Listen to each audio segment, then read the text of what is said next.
Mary Sardelis knew in order to save a life, she'd have to risk her own.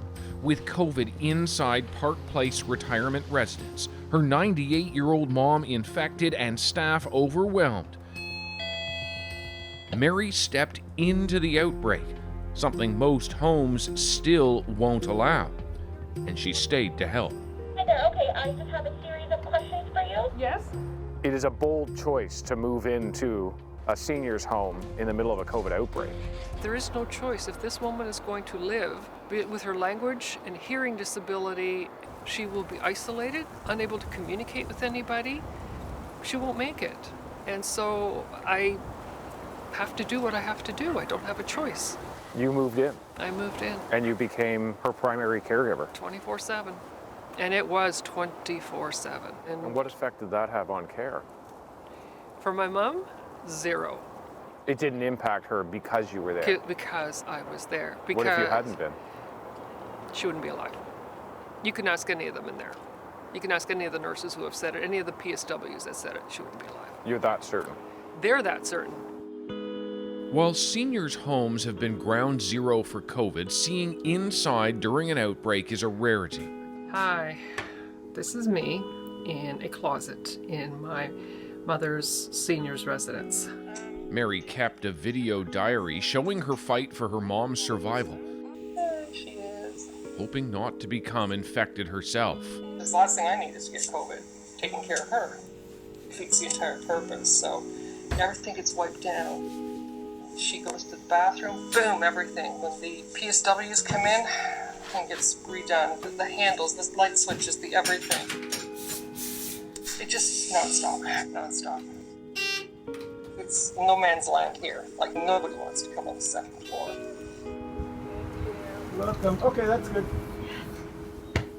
Yes, I love you. I love you. I love you too. She's not eating. I'm literally calculating and trying to figure out what am I going to throw together to get her to eat. Okay, shh. I just got to do this, Mama. Her breathing's labored still. The amount of times I've had to get up tonight to give her something. Oh, even just sips of water, and oh boy, she's so thankful. What would happen if she was alone? It frightens me. I know. There we go. Hey, right on, 35.7. Yeah, she's definitely turned a corner. After 2 weeks of around-the-clock care from her daughter, it's a promising sign for Vula. It's 35.7? That's fantastic. But that relief is fleeting. COVID is a wicked roller coaster, with bouts of delirium suddenly taking hold. It's getting harder. It's been 2 weeks today that my mom got diagnosed with COVID, and I decided to get her through it, and she's gotten through it. But I am officially burnt out. Mary is beat and calls an ambulance for help. I'm going home. My mom's in the hospital. The ambulance came to take her. It wasn't a pretty situation with the ambulance. She was very, very combative, striking out. I'm not happy to be going home. I miss her already. I hope she's okay at the hospital. Getting her mom this far has been a battle, but for relatives in other homes across Canada, the fight has been for access. At the beginning of the pandemic, family members, caregivers were locked out of long-term care homes, retirement homes. What was the consequence? So without them there's a reason why we saw such drastic deterioration and many deaths that were not just from COVID alone. Vivian Stamatopoulos is a caregiver researcher at Ontario Tech University. They provide everything from personal care to, basic activities of daily living. We're talking about helping people to eat. I mean, we could have prevented a lot of those, malnutrition and dehydration deaths from just having family in place. And you were outspoken about getting caregivers back in. Why? Why so passionately on that subject? Because I know how important they are. I had a loved one in a long-term care facility, and I saw for myself how There was never enough staff around. Staff were running on their feet. They were always burnt out. They were always overwhelmed. There was just never enough people. You know, as we get deeper into this second wave of COVID, many provinces are still saying homes should shut out family altogether.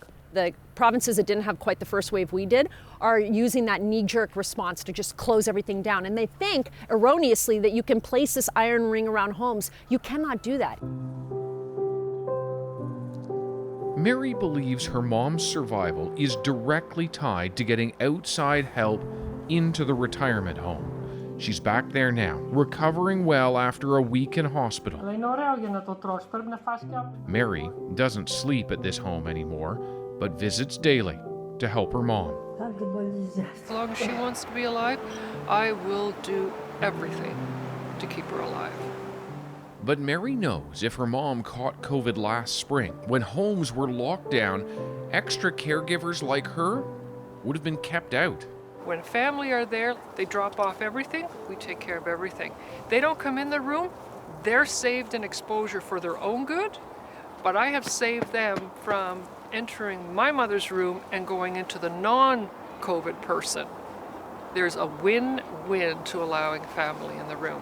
But they would argue that they are protecting the people who live there by keeping... You want to protect them, let the family in. We are a solution, not a problem.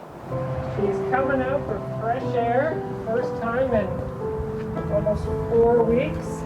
Mary hopes what she was able to do will at least be an option for others, a needed part of care during COVID. So David, like a lot of provinces, Ontario, we know this, prioritize long-term care staff and residents for the vaccine, but is this rollout happening fast enough to make an impact, at least for them? Really depends on where you are. Here at Tender Care, more than 70 people dead at this Scarborough long-term care home. They've now been immunized just in the past couple of days, but it's because of where they are and how badly they've been hit. If you're in the Greater Toronto area, much more likely to have got the shot. Not in that area, in one of the other 28 public health areas that are in outbreak, not going to be getting it as quickly. David, how could the second wave be worse in long-term care, given that everybody knew it was coming? Yeah, lots of questions about that. Opportunity with the lull in the summer, perhaps that iron ring just not strong enough. Consider that it is worse now than in the first wave. 40% of the homes in this province now in outbreak. It is bad and getting worse. All right, David Common. Thank you, David.